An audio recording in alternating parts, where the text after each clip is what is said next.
Bida ka na naman. Yan ang komento ng isang netizen sa recent post ni Sharon Cuneta sa kanyang social media account patungkol sa hiwalayan nina Catherine Bernardo at Daniel Padilla. Narito ang buong detalye.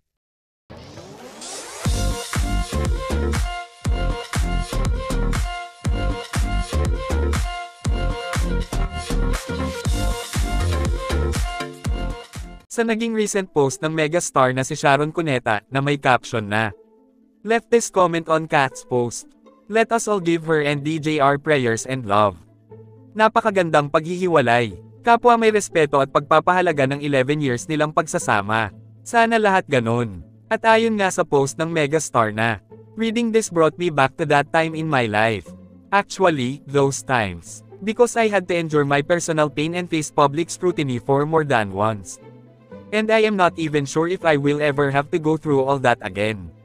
I am crying for you because I too have loved as much as you both did. I am hugging you tight and praying for you, Dij, and the Katniel fandom.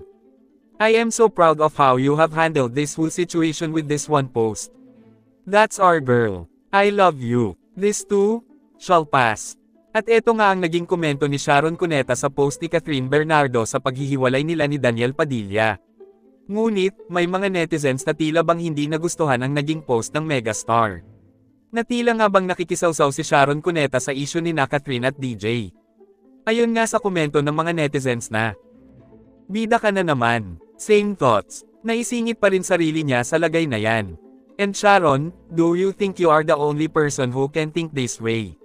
Stop posting about them. Post about your life and your family na lang."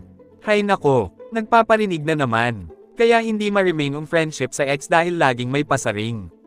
May bitterness pa rin. Nako Sharon, alam na ng mundo story mo. Kakaumay, bida-bida. Kayo, anong masasabi nyo tungkol dito? Tama ba ang naging reaksyon ng mga netizens sa post ni Sharon Cuneta kung saan siya ay di hamak na nakikisimpatya lamang sa paghihiwalay ng Katniel na sina Catherine Bernardo at Daniel Padilla? At kung ano ang inyong komento at saloobin, just comment down below. Thank you for watching and see you on my next one.